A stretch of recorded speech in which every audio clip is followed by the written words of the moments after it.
The phone rang at 0630 hours on a Tuesday morning in March. I was barely awake, still in my boxers, when the voice on the other end said words I never thought I'd hear. Staff Sergeant Marcus Chen, this is Colonel Williams from the White House Military Office. The President would like to speak with you. I'd love to know which corner of the globe you're watching from. And if this story speaks to you, make sure to subscribe. Tomorrow's video is one you absolutely can't miss. 3 years earlier, Captain Bradley Morrison had looked me dead in the eye and said I'd never amount to anything in the military. That I was too reckless, too undisciplined, too much of a loose cannon to ever wear anything more than private stripes. He said guys like me were the reason good soldiers died, and that I should save everyone the trouble and wash out before I got someone killed. But here I was, holding a phone call from the most powerful office in the world, about to speak to the Commander-in-Chief himself. My story starts in Detroit, Michigan, where I grew up in a neighborhood where gunshots were more common than ice cream trucks. My mom, Patricia Chen, worked 3 jobs just to keep our lights on: cleaning offices downtown during the day, stocking shelves at the grocery store in the evening, and taking in laundry from neighbors on weekends. My dad left when I was 8, and Mom never talked about him except to say he, quote, wasn't cut out for responsibility. I wasn't exactly headed for success either. By 16, I was running with a crew that made money in ways that would have landed us all in juvenile detention if we'd been caught. Nothing violent, mind you. We were more the type to boost car stereos and sell them at the flea market. But it was enough to keep me in decent sneakers and help Mom with groceries when her hours got cut. The turning point came senior year when my best friend Tommy Rodriguez got arrested trying to fence a stolen laptop. I was supposed to be with him that night, but I'd stayed home with the flu. While Tommy was getting booked, I was throwing up everything I'd eaten for the past week. Sometimes luck looks like food poisoning. Mom found out about Tommy through Mrs. Rodriguez, who was crying in the laundry room they shared in our apartment building. That night, Mom sat me down at our kitchen table, the one with the wobbly leg that we propped up with phone books, and gave me the speech that changed my life. Marcus, she said, her voice steady but tired, I see you heading down the same road as your father. And maybe that's fine for him, but it's not fine for my son. You got 2 choices here. You can keep playing around and end up like Tommy, or you can find something bigger than yourself to fight for. She pulled out a brochure she'd picked up from the Army recruiting station downtown. Your Uncle David served 20 years and retired with a pension. He's got a house in Georgia now, sends his kids to college. That could be you, but only if you stop being stupid long enough to see it. I'd never seriously considered the military. Sure, I played Call of Duty like every other kid, but real military service seemed like something other people did. People from military families or small towns with nothing else going for them. I was city through and through, and the Army felt like admitting defeat. But sitting there looking at my mom's tired eyes, I realized she was right. I was 17 years old, and already felt like I was running in circles, getting nowhere fast. The crew I ran with wasn't going anywhere either. Half of them would be dead or locked up within 5 years, and the other half would spend their lives looking over their shoulders. 2 weeks later, I walked into that recruiting station. Staff Sergeant Kelly Washington was the recruiter, a woman about my mom's age with a firm handshake and no patience for nonsense. She looked me up and down and asked me straight up why I wanted to join. Honestly, I said, because I'm tired of being nobody. She laughed. Not in a mean way, but like she'd heard that answer 1,000 times before. Son, the Army doesn't make you somebody. The Army gives you tools. What you build with those tools is up to you. I scored decent on the ASVAB, not genius level, but good enough to have options. Washington suggested military police, said it would give me structure and potentially set me up for law enforcement after my service. It sounded respectable, stable, safe. Basic training at Fort Leonard Wood was exactly what you'd expect. Drill sergeants screaming, endless push-ups, learning to make hospital corners on a bunk bed. But what surprised me was how much I took to it. The structure, that had always felt restrictive in civilian life, suddenly made sense. Clear expectations, measurable goals, immediate feedback. Do this, get that. Mess up, face consequences. Excel, get recognition. I graduated near the top of my class and headed to Fort Gordon for military police training. That's where I first encountered Captain Bradley Morrison. Morrison was what they call old-school Army, meaning he'd been in since before most of us were born and had strong opinions about how soldiers should look, act, and think. He was tall, probably 6'3". With graying hair he kept in a perfect high-and-tight cut and a mustache that looked like it belonged in a 1980s action movie. His uniform was always immaculate, his boots always shined to mirror perfection. More importantly, Morrison had combat experience. He'd done 3 tours in Afghanistan and 1 in Iraq, had a chest full of ribbons and medals, and carried himself with the kind of confidence that only comes from having your life depend on split-second decisions. In other words, he was exactly the kind of soldier I wanted to become. The problem was, Morrison took one look at me and decided I was trouble. It started small. He'd find fault with my uniform when everyone else's looked identical. He'd assign me extra duty when other soldiers made the same mistakes I did. During training exercises, he'd put me in the most difficult positions, and then criticize my performance when I struggled. At first, I thought it was just tough love, the kind of extra attention that was supposed to make me a better soldier. But as weeks turned into months, it became clear that Morrison genuinely didn't like me. More than that, he didn't think I belonged in his army. The breaking point came during a field training exercise in our 8th week. We were practicing vehicle checkpoint procedures, and I was assigned as team leader for the night shift. Morrison was observing, taking notes on a clipboard, looking for mistakes. Around 0200 hours, a suspicious vehicle approached our checkpoint. According to our training scenario, the driver was supposed to be smuggling contraband, and our job was to detect it through proper search procedures. But when we stopped the vehicle, actually just another soldier playing a role, something felt off about the whole situation. The driver was nervous, sure, but not the kind of nervous you'd expect from someone carrying illegal goods. This felt more like genuine fear. During the search, I noticed he kept glancing toward a specific area behind the checkpoint, and when I followed his gaze, I spotted what looked like movement in the tree line.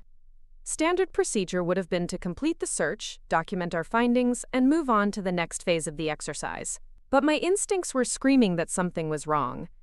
Against protocol, I called for backup and ordered my team to take defensive positions.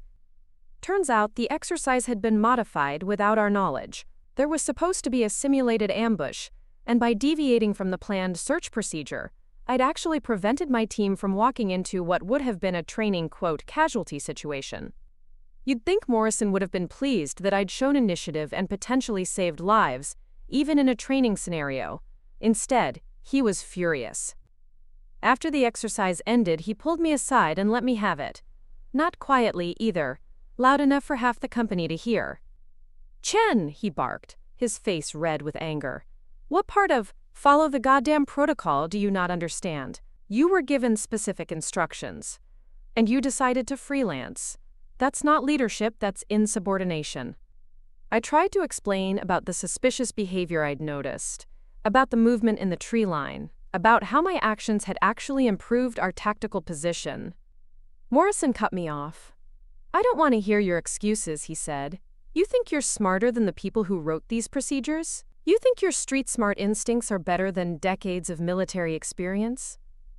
That's when he said the words that would haunt me for the next 3 years. "Listen up, Chen, because I'm only going to say this once. You're never going to make it in this man's army. You're too reckless, too undisciplined, and too arrogant to ever be trusted with real responsibility. Soldiers like you are the reason good people die in combat. You'll be lucky if you make it through your first enlistment without getting yourself or someone else killed." He stepped closer, his voice dropping to a menacing whisper that somehow felt worse than the shouting. "Mark my words, soldier, you'll never wear anything more than private stripes, and frankly, that's probably more than you deserve." The entire training company had gone silent. Even the instructors from other platoons had stopped what they were doing to watch. I stood there at attention, feeling my face burn with humiliation, knowing that every person within 50 yards had just heard my superior officer essentially call me a failure and a danger to my fellow soldiers. But here's the thing about moments like that. They reveal who you really are. Some people would have broken down, maybe even quit. Others might have gotten angry and done something stupid that would have proven Morrison right. Instead, I felt something I'd never experienced before: absolute, crystal clear determination.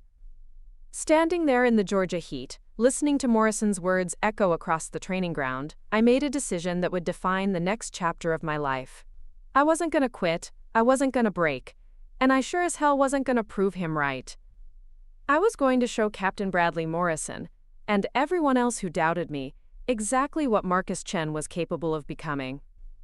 The next morning I woke up before Reveille and headed straight to the base library. If Morrison thought I was undisciplined, I'd show him discipline. If he thought I was reckless, I'd become the most methodical soldier he'd ever seen. But I wasn't going to do it his way. I was going to do it better. I started studying everything I could get my hands on.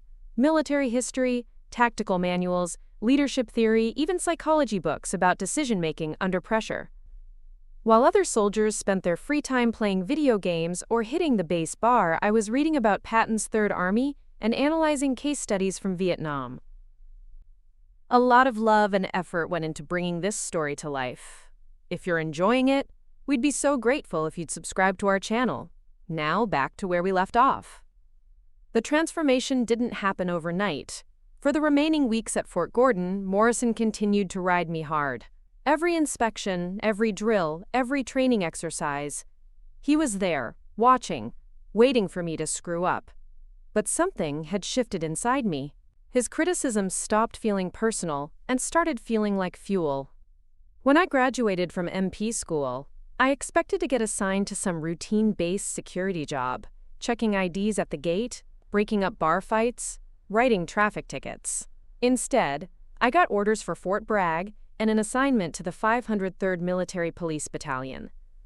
These weren't your typical garrison MPs. The 503rd specialized in combat zone operations, convoy security, and high-risk missions that regular infantry couldn't handle. My new platoon leader was Lieutenant Sarah Martinez, a West Point graduate about 5 years older than me who'd already done one deployment to Afghanistan. Unlike Morrison, she seemed more interested in what I could do than what I'd done wrong in the past. "I read your file, Chen," she said during our first meeting. "Your instructors had mixed opinions about you. Half of them think you're trouble waiting to happen. The other half think you have potential if someone can channel it properly. Which half is right?" "I guess that depends on what you need me to do, ma'am," I replied. She smiled. "Fair enough. Here's what I need. Soldiers who can think on their feet, adapt to changing situations, and keep their teammates alive. Everything else is negotiable." The 503rd was different from anything I'd experienced in training. These weren't fresh-faced recruits learning to make their beds. These were combat veterans, guys who'd been shot at for real, and had to make life-or-death decisions with incomplete information. The standards were higher, the training was more intense, and mistakes had consequences that went beyond extra push-ups. But for the first time since joining the Army, I felt like I was exactly where I belonged. My squad leader was Staff Sergeant Tony Ramirez, a quiet guy from New Mexico who'd earned his stripes in Iraq's Anbar province. Ramirez had a reputation for bringing his people home alive, and soldiers competed to get into his squad. When I got assigned to him, I knew it was my chance to prove Morrison wrong. "You know what your problem is, Chen?" Ramirez asked me after my first week. We were cleaning weapons after a training exercise, and I'd been expecting some kind of lecture about teamwork or following orders. "No, Sergeant, what's my problem?" "You're trying too hard to be perfect. Perfect soldiers get people killed because they freeze up when reality doesn't match the manual. Good soldiers adapt. Which one are you going to be?" It was a lesson that would save my life, and others, sooner than I expected. 6 months later, the 503rd got deployment orders for Afghanistan, Helmand Province, in support of marine operations against Taliban forces. Our job would be convoy security, detainee operations, and base defense for Forward Operating Base Chapman, a remote outpost about 40 miles from anything resembling civilization. I'd been in country for exactly 3 weeks when everything Morrison had said about me was put to the ultimate test. We were escorting a supply convoy from Chapman to a smaller combat outpost when our lead vehicle hit an IED. The explosion flipped the Humvee completely over and left the crew trapped inside, with Taliban fighters moving in from 3 directions.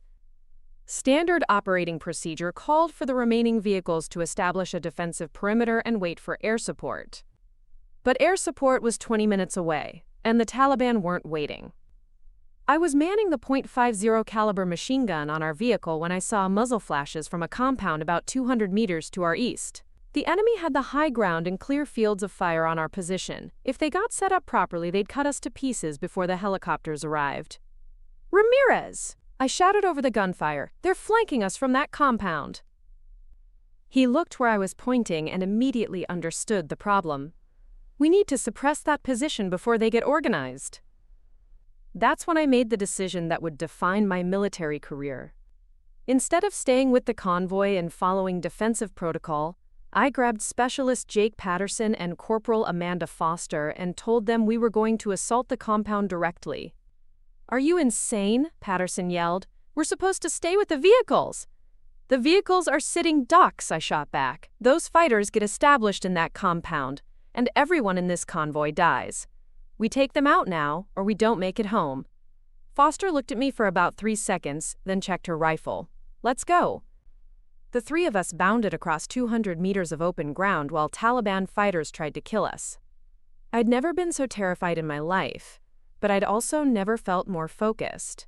Every step, every breath, every decision was crystal clear. This wasn't training anymore. This was the real thing, and people were counting on me to get it right.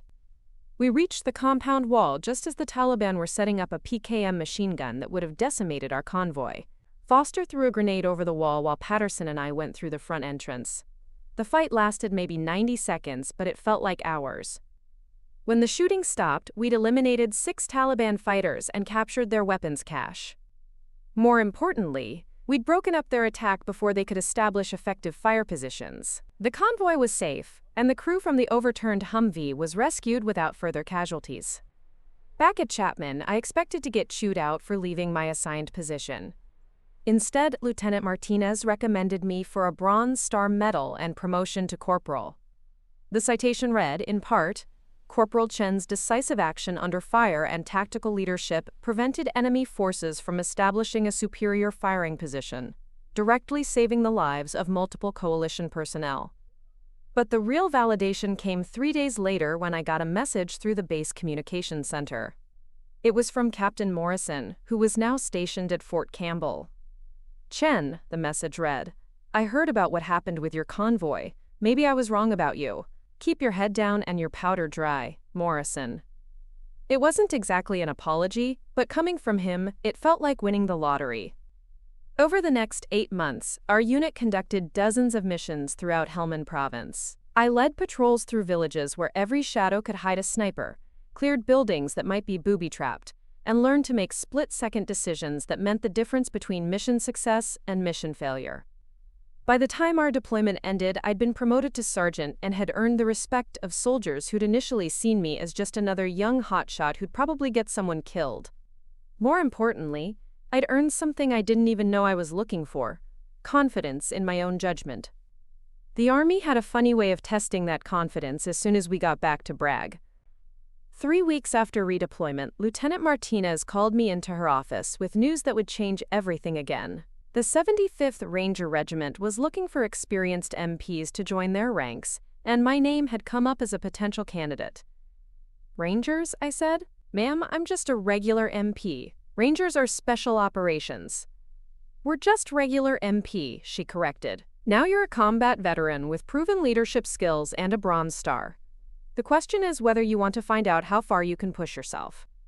The Ranger Assessment and Selection Program was 3 weeks of the most intense physical and mental challenges I'd ever faced.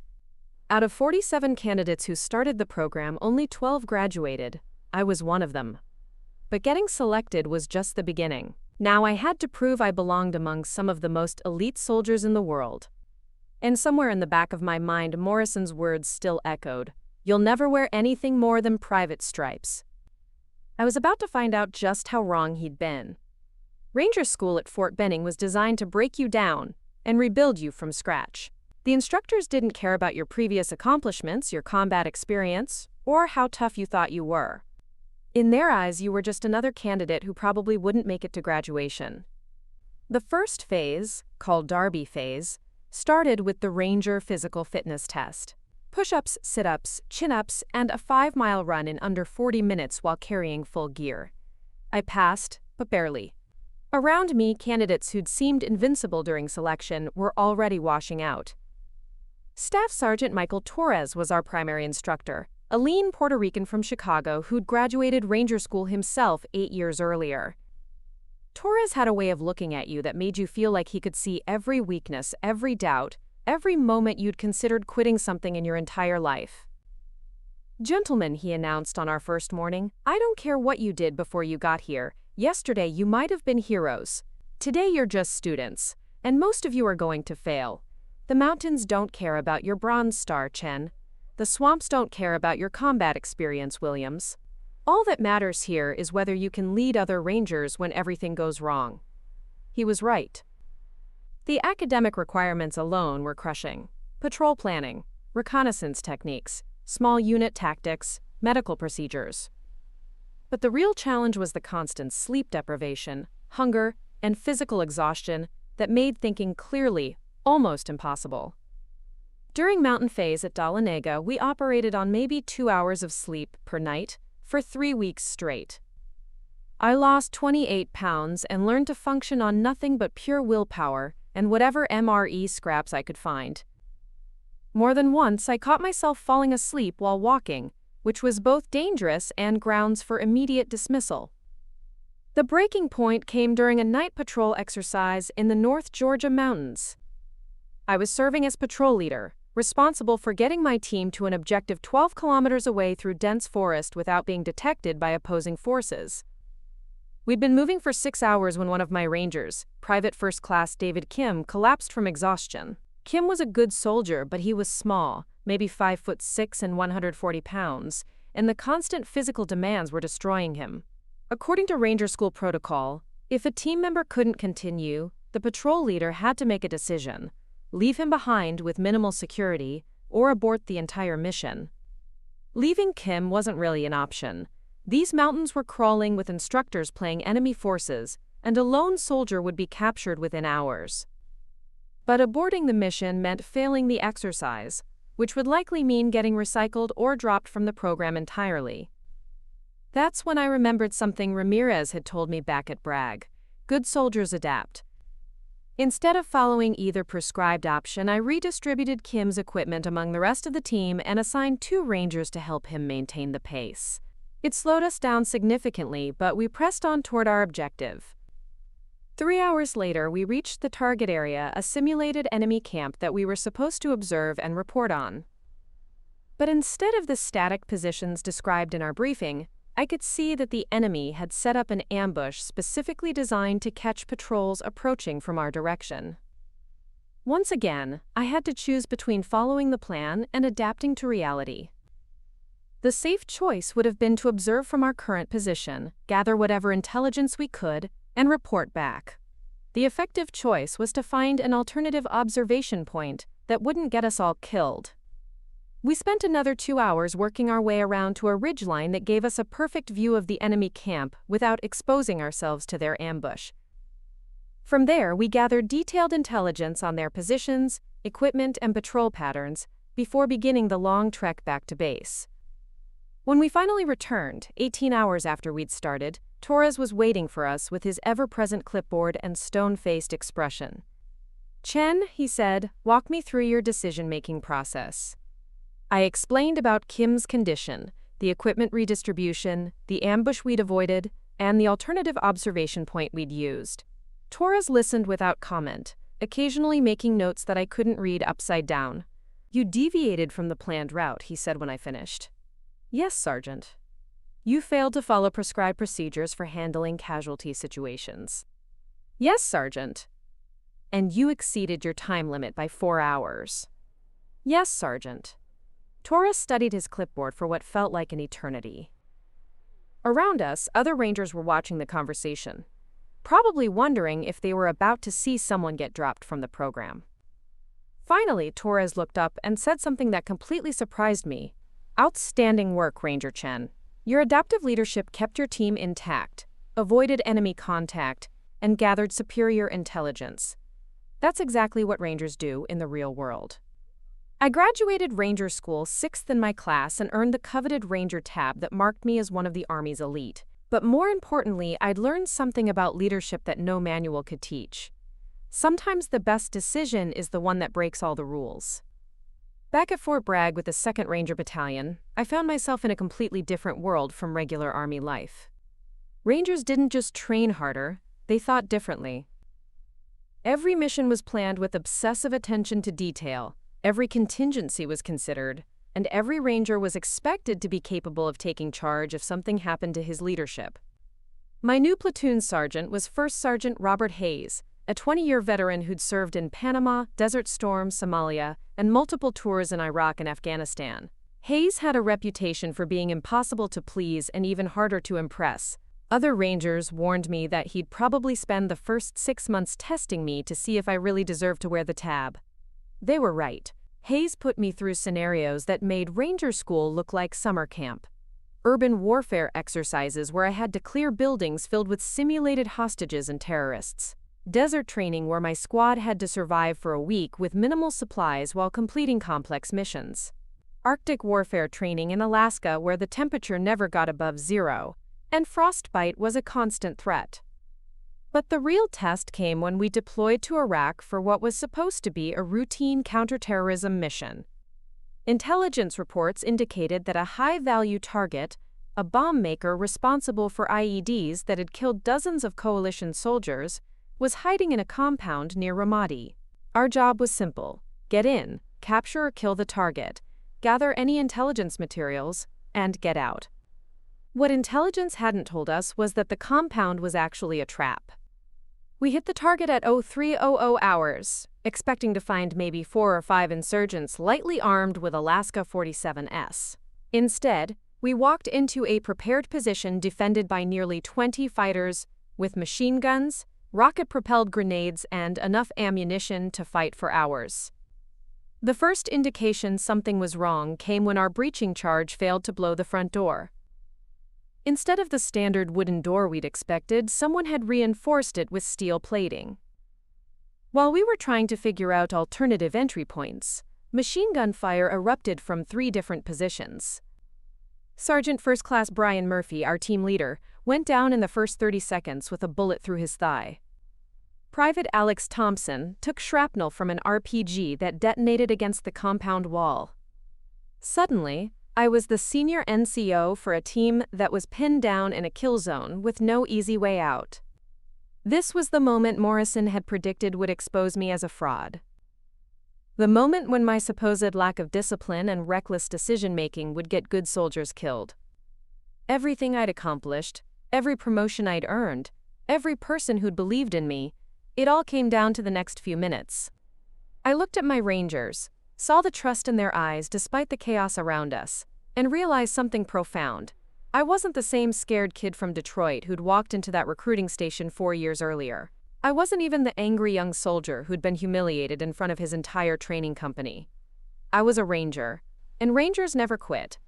"Listen up," I shouted over the gunfire. "We're not dying in this courtyard. Foster, you and Jackson suppressive fire on that machine gun position. Williams, get Thompson stabilized and ready to move. Kim, you're with me. We're going to find another way into this building." What happened next would earn me a Silver Star and a promotion to Staff Sergeant. But more importantly, it would set in motion a chain of events that would lead to that phone call from the White House and a conversation with the most powerful person in the world. Because sometimes, when you refuse to accept failure as an option, the universe has a way of opening doors you never knew existed. The building's rear wall had a narrow window about 8 feet off the ground. Not exactly a tactical entry point, but it was our only option. While Foster and Jackson kept the machine gunners busy, Kim and I worked our way around the compound's perimeter, staying low and moving fast. "Chen, this is insane," Kim whispered as we reached the back wall. "Even if we get inside, it's just the 2 of us against 20 hostiles." He was right, but insane was all we had left. "Kim, you remember what Torres taught us about violence of action? Hit them harder and faster than they expect?" Exactly. They're expecting us to sit in that courtyard and wait for backup. They're not expecting 2 Rangers to come through their back window throwing grenades.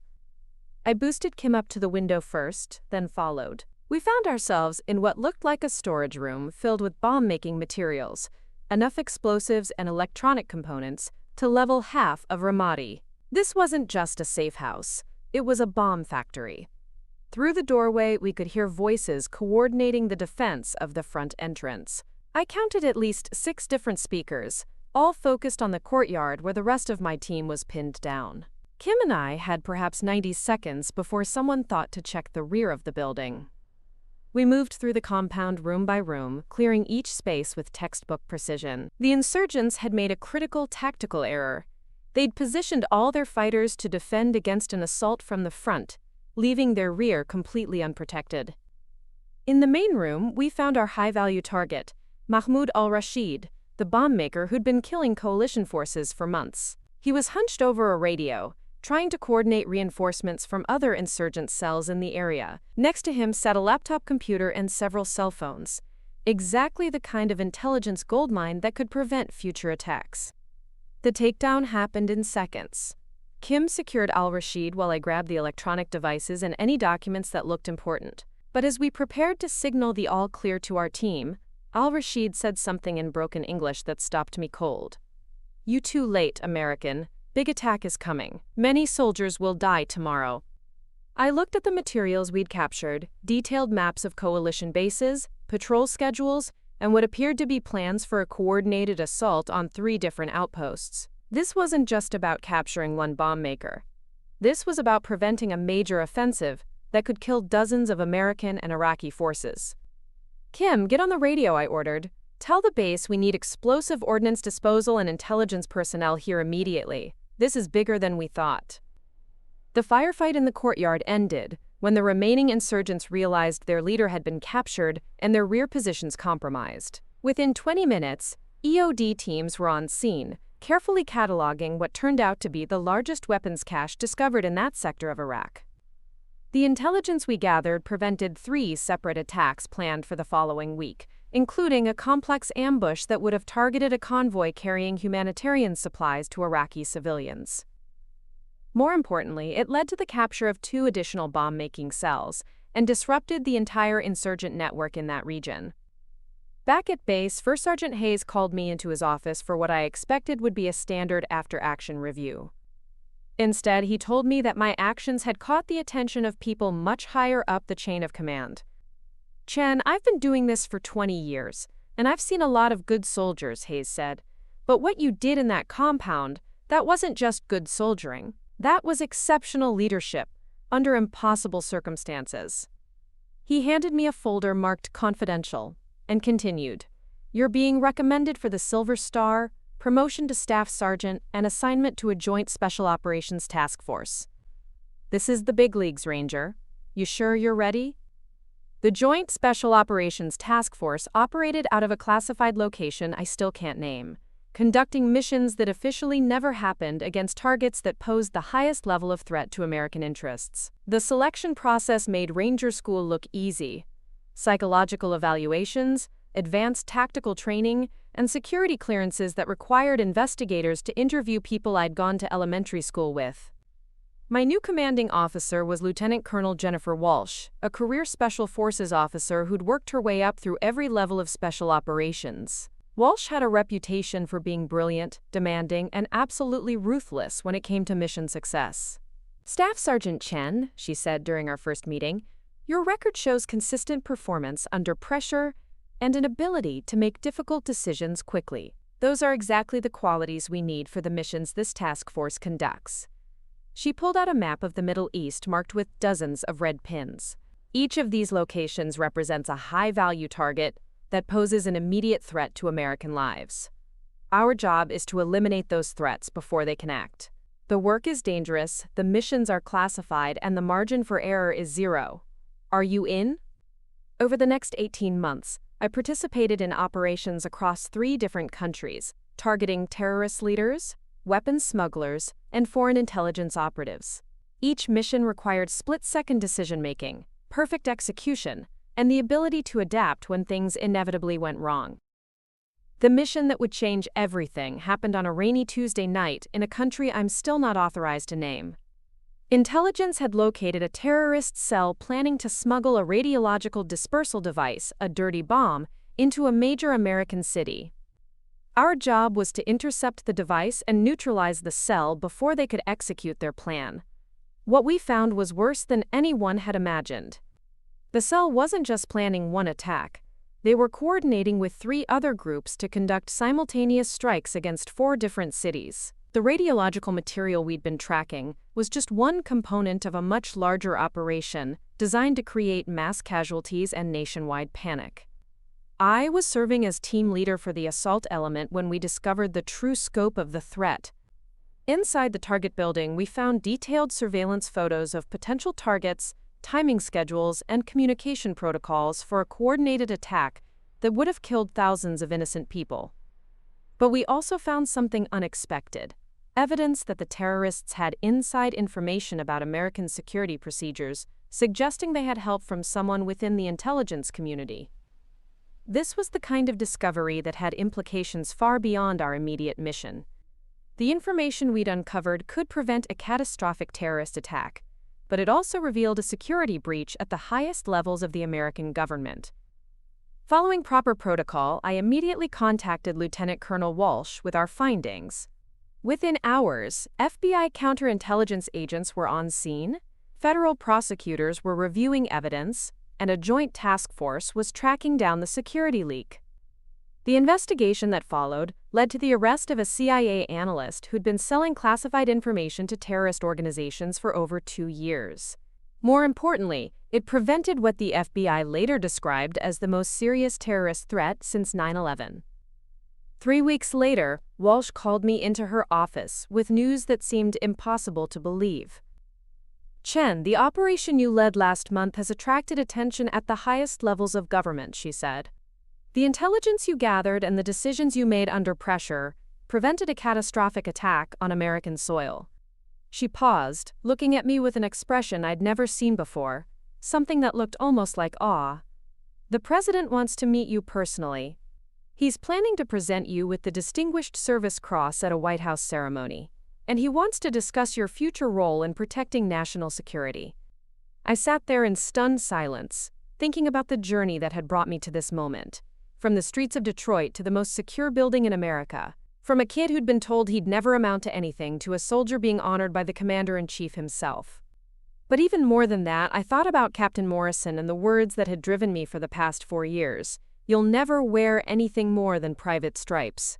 In 2 weeks, I'd be standing in the Oval Office as Staff Sergeant Marcus Chen, recipient of the Bronze Star, Silver Star, and Distinguished Service Cross. I'd be shaking hands with the President of the United States, who would thank me personally for my service to the nation. Morrison had been wrong about everything, but in a strange way I was grateful for his lack of faith in me, because sometimes the best motivation comes from people who tell you that you can't do something. Sometimes proving them wrong becomes the driving force that transforms you into exactly the person you were meant to be. The call came at 0630 hours on a Tuesday morning, exactly 2 weeks after Walsh had told me about the White House ceremony. I had been expecting it, but hearing those words, "Staff Sergeant Marcus Chen, this is Colonel Williams from the White House Military Office. The President would like to speak with you," still felt surreal.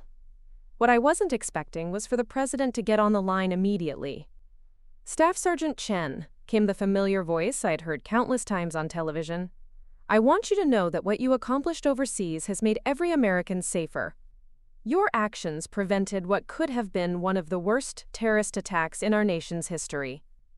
I managed to stammer out a "thank you, Mr. President," while trying to process that I was actually talking to the most powerful person in the world while standing in my underwear in a base housing unit at Fort Bragg. "I'm calling personally because I want you to understand something," the President continued. "When I present you with the Distinguished Service Cross next week, it won't just be recognition for one mission. It'll be recognition for the kind of leadership and courage that defines the best of American military service." After the call ended, I sat on my bunk for 20 minutes, just trying to absorb what had happened. 6 years ago, I'd been a nobody from Detroit with no prospects and no direction. Now the President of the United States was calling to personally thank me for my service. The week leading up to the ceremony passed in a blur of security briefings, protocol instructions, and media preparation. The White House press office wanted to publicize the event as an example of American military excellence, which meant photographers, interviews, and more attention than I'd ever wanted. The most surreal part was flying my mother to Washington for the ceremony. Patricia Chen, who'd worked 3 jobs her entire adult life just to keep our lights on, was going to watch her son receive the nation's second highest military honor from the president himself. "Marcus," she said as we walked through the White House gates together, "I always knew you were special. I just never imagined anything like this." Neither had I. Standing in the East Room, surrounded by high-ranking military officers, government officials, and members of the press, I felt like I was living someone else's life. This wasn't supposed to happen to kids from my neighborhood. This was the kind of thing you saw in movies, not real life. But then the president entered the room, and everything became very real very quickly. President James Harrison was taller than he appeared on television, with the kind of commanding presence that filled a room without effort. He'd served as a Navy officer before entering politics, and you could see the military bearing in how he carried himself. "Ladies and gentlemen," he began, addressing the assembled crowd, "we're here today to honor a soldier whose extraordinary courage and leadership prevented a catastrophic attack on American soil. Staff Sergeant Marcus Chen represents the very best of our military, soldiers who risk everything to keep our nation safe." As he spoke about the mission and its significance, I found myself thinking about all the people who'd shaped my journey to this moment. My mother, who'd refused to let me settle for mediocrity.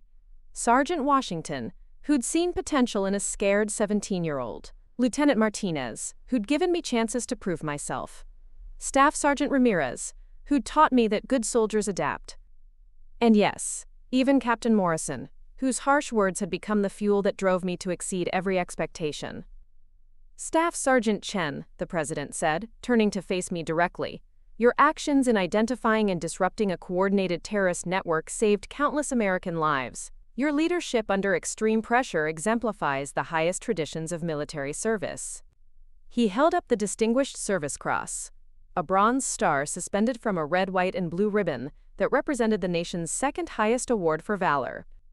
For extraordinary heroism in connection with military operations against an armed enemy, Staff Sergeant Marcus Chen distinguished himself through exceptional courage and tactical brilliance. His decisive leadership and unwavering commitment to mission success prevented a catastrophic terrorist attack and exemplified the finest qualities of American military service.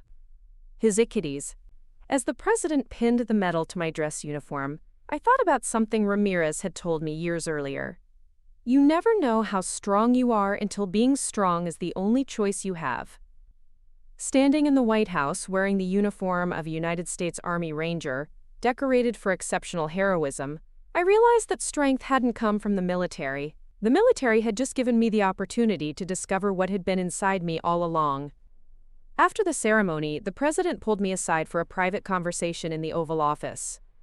The room was smaller than I'd expected, but filled with an almost tangible sense of history and power.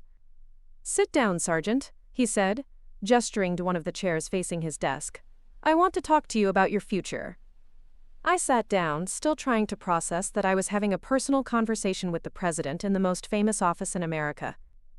"Your commanding officers tell me you have an exceptional gift for tactical leadership and crisis decision-making," he continued. "Those are rare qualities, and our nation needs leaders like you in positions where they can make the biggest difference."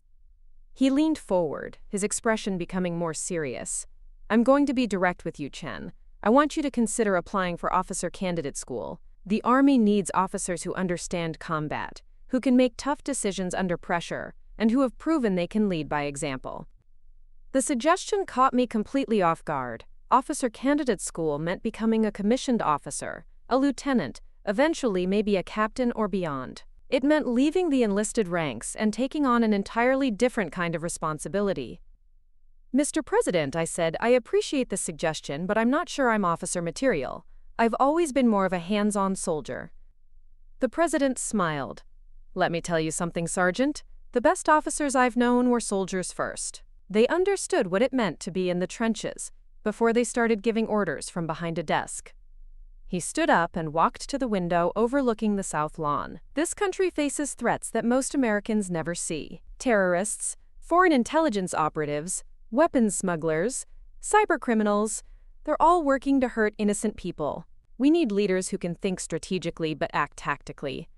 Leaders who can see the big picture but never forget that every decision affects real soldiers in the field.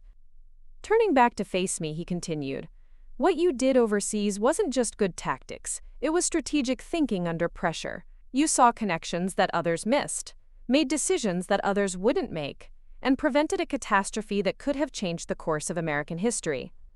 The weight of his words was overwhelming. Here was the commander-in-chief telling me that I had strategic value, that my abilities could serve the nation at levels I'd never imagined. "Think about it," he said. "You don't have to decide today.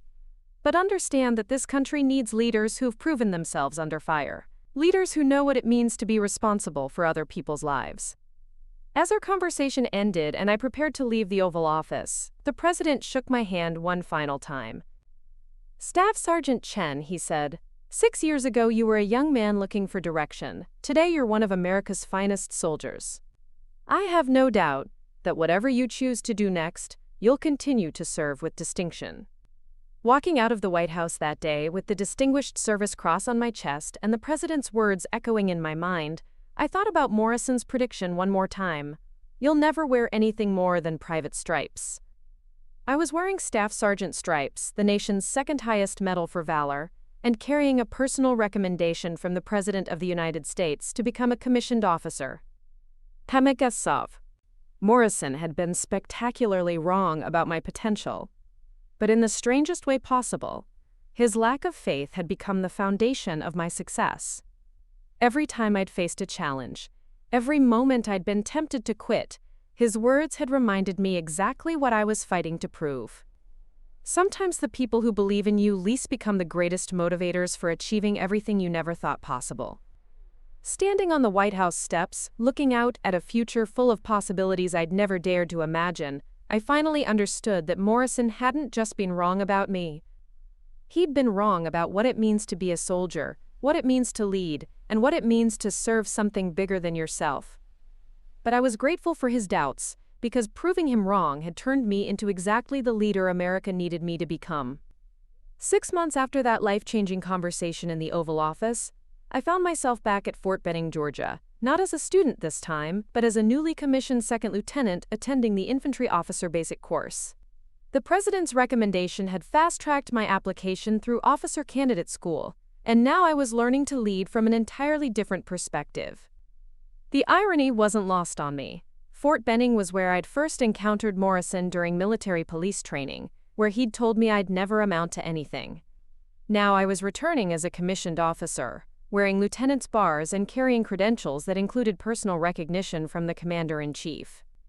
My instructor for advanced tactics was Major Catherine Sullivan, a West Point graduate who'd commanded a company in Afghanistan and earned her own Distinguished Service Cross during a particularly brutal engagement in Kandahar province. Sullivan had a reputation for being demanding but fair, and she seemed genuinely interested in developing officers who could think strategically while maintaining tactical proficiency. "Lieutenant Chen," she said after reviewing my file, "your background is unusual for an officer candidate. Most of our students come straight from college or enlisted ranks without significant combat experience. You've already proven yourself as a tactical leader. The question is whether you can develop the strategic mindset necessary for higher command." It was a fair challenge. Leading a squad or even a platoon in combat was fundamentally different from planning operations that affected hundreds or thousands of soldiers. As an enlisted leader, I'd focused on immediate tactical problems: how to take a building, how to respond to contact, how to keep my people alive in the next 5 minutes. Officers had to think months or years ahead, considering logistics, politics, and consequences that rippled far beyond any single mission. The coursework was intense: military history, international relations, resource management, personnel development. But what challenged me most were the ethical scenarios that had no clear right answers. How do you balance mission success against soldier safety? When is it acceptable to put lives at risk for strategic objectives? How do you make decisions that will be analyzed and second-guessed by people who weren't there? 3 months into the course, I received an unexpected visitor.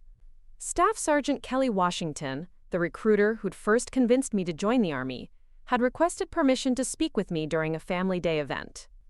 "Look at you," she said with genuine pride as we sat in the base coffee shop. When you walked into my office 8 years ago, you were just another lost kid looking for direction. Now you're an officer and a decorated war hero.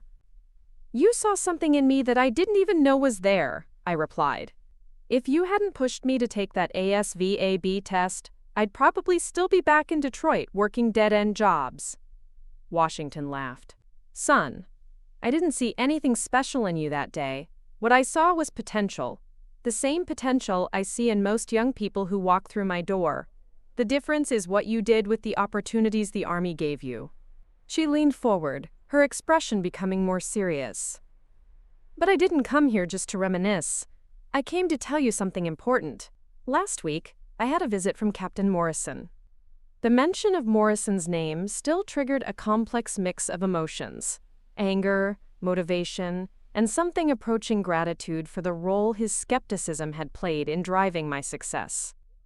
He's retiring next month, Washington continued, and he wanted to know how to get in touch with you, said he had something important to discuss. My first instinct was to refuse. Morrison had humiliated me in front of my entire training company, questioned my character, and predicted my failure. What could he possibly have to say that I'd want to hear? But curiosity won out.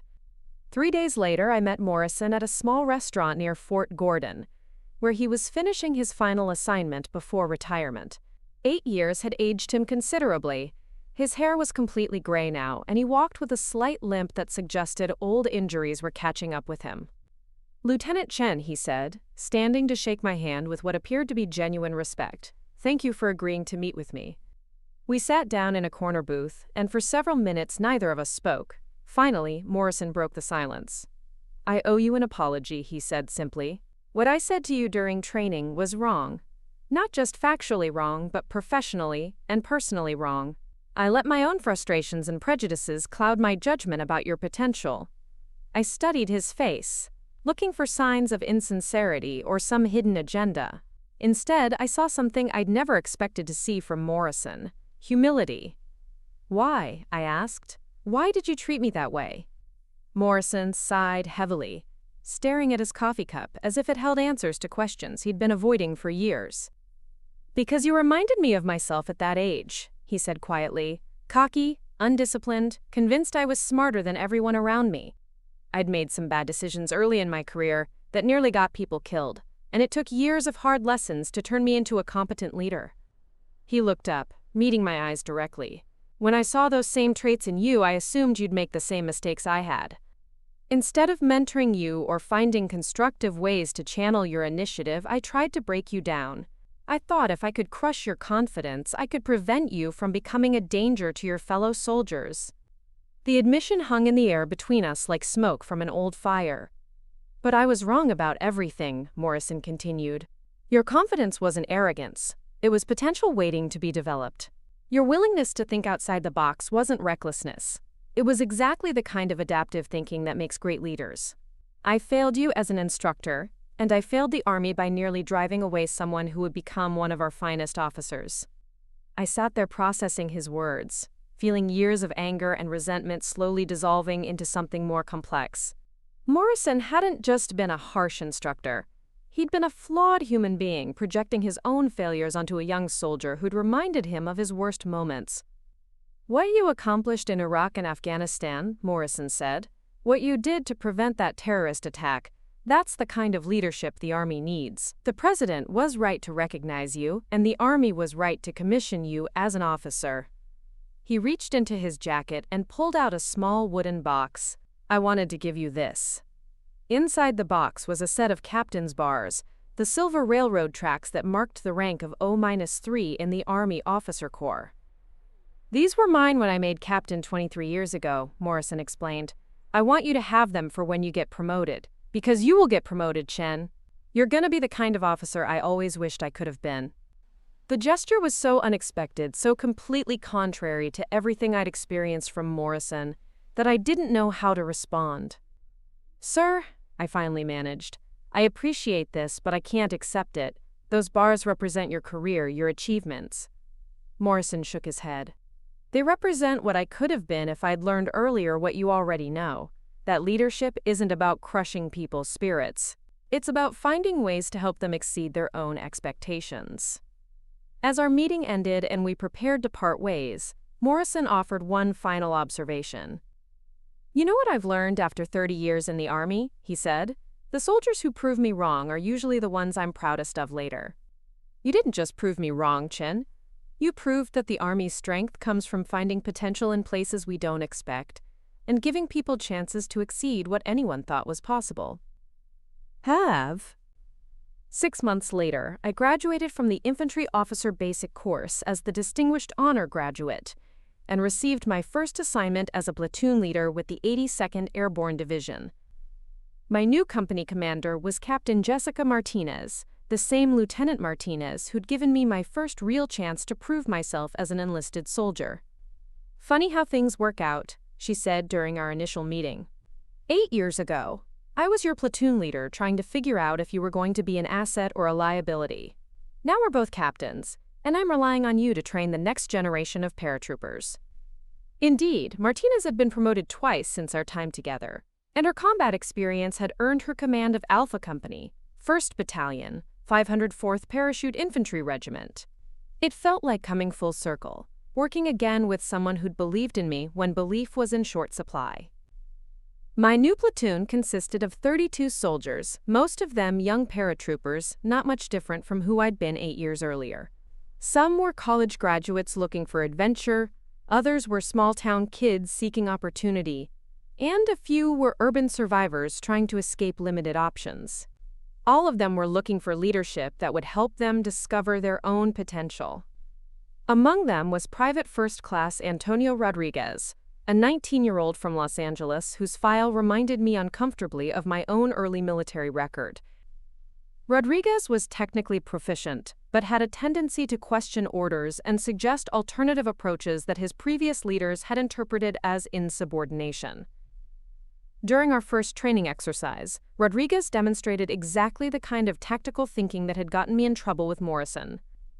When our mock enemy established positions that deviated from the expected scenario, Rodriguez adapted his team's approach without waiting for orders, successfully completing the mission but violating several protocols in the process. My first instinct was to counsel him about following proper procedures. Then I remembered Torres's words from Ranger School. "Perfect soldiers get people killed because they freeze up when reality doesn't match the manual." Instead of punishing Rodriguez for his initiative, I pulled him aside for a different kind of conversation.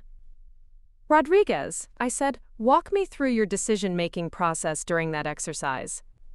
He explained his reasoning, how he'd noticed the enemy's unexpected positioning, why he'd chosen to adapt rather than follow the original plan, and how his modifications had actually improved their tactical position. "Your thinking was sound," I told him, "but your execution violated several important protocols. Let me show you how to achieve the same tactical flexibility while maintaining proper command structure." Over the following weeks, I worked with Rodriguez to channel his initiative in ways that enhanced rather than undermined unit effectiveness. Instead of simply following orders blindly, he learned to communicate his observations and suggestions through proper channels, building trust with his leaders while contributing his tactical insights to mission planning. The transformation was remarkable. Within 6 months, Rodriguez had been promoted to specialist and selected for advanced training as a forward observer. His ability to think adaptively under pressure made him exactly the kind of soldier the Army needed for complex modern operations. Watching Rodriguez develop reminded me of something profound about leadership. The soldiers who challenge you the most are often the ones with the greatest potential. The key is distinguishing between genuine insubordination and tactical creativity that needs proper channeling. A year into my assignment with the 82nd, I received notification of my promotion to First Lieutenant and assignment to the Advanced Officer Course at Fort Leavenworth, the Army's premier school for developing strategic thinkers and future commanders. The course would prepare selected officers for company command and higher staff positions, representing another major step in my military career. But before departing Fort Bragg, I wanted to complete one important personal mission. I drove to Fort Gordon and requested permission to visit the military police training company, where Morrison had once predicted my failure. The current company commander, Major Thomas Anderson, was curious about why a paratrooper lieutenant wanted to address his students, but he agreed after reviewing my credentials. Standing in the same classroom where Morrison had humiliated me 8 years earlier, I looked out at 60 young soldiers who reminded me exactly of who I'd been at their age. Uncertain, ambitious, and desperately hoping to prove themselves worthy of the uniform they wore. 8 years ago, I began, I stood where you're standing now, and my instructor told me I'd never amount to anything in the Army. He said I was too reckless, too undisciplined, and too dangerous to ever wear anything more than private stripes. The room was completely silent. Every soldier was listening intently, probably wondering where this story was headed. That instructor was wrong about my potential, I continued, but he wasn't wrong about the importance of discipline, teamwork, and following proper procedures. What he failed to understand was that there's a difference between breaking rules recklessly and adapting tactically to accomplish the mission.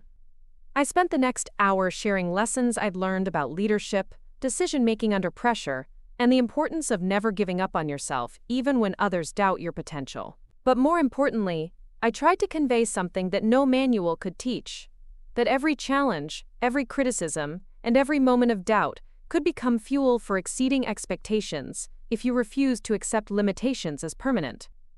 The instructor who doubted me is retiring now, I concluded, and he recently told me that soldiers who prove him wrong are the ones he's proudest of later. Your job isn't to prove your instructors wrong. It's to prove to yourself that you're capable of more than you ever imagined. After my presentation, a young private approached me with a question that took me back to my own early struggles. "Sir," she said hesitantly, "what if you're not naturally good at military stuff? What if you keep making mistakes and your leaders think you're not cut out for this?" I looked at her earnest face and saw my 17-year-old self asking the same question in different words.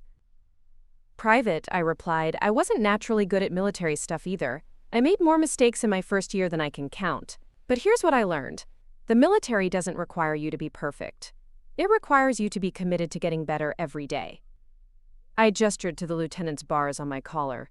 "These don't represent natural talent. They represent thousands of small decisions to keep improving, to learn from mistakes, and to never give up on becoming the leader your soldiers deserve." As I drove away from Fort Gordon that afternoon, I reflected on the incredible journey that had brought me from that first humiliating encounter with Morrison to addressing the next generation of military police officers as a commissioned officer and decorated veteran.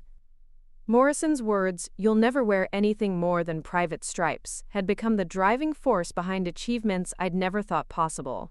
His lack of faith had taught me that other people's limitations on your potential are just opinions, not facts.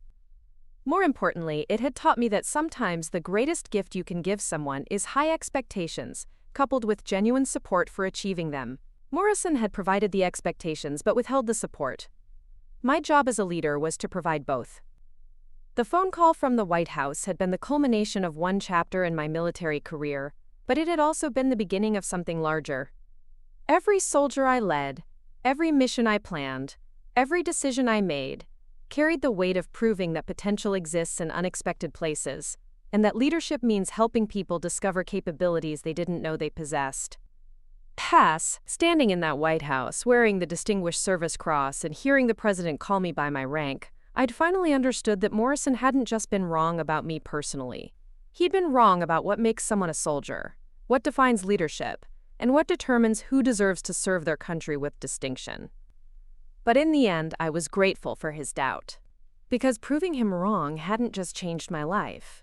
It had taught me how to help other people prove their own doubters wrong. And that, perhaps, was the most important lesson of all. Looking for more? We've got 2 amazing stories ready for you right on screen. If this one touched you, these are absolutely worth your time. Click to watch them now, and hey, subscribe and hit that bell to never miss our latest uploads.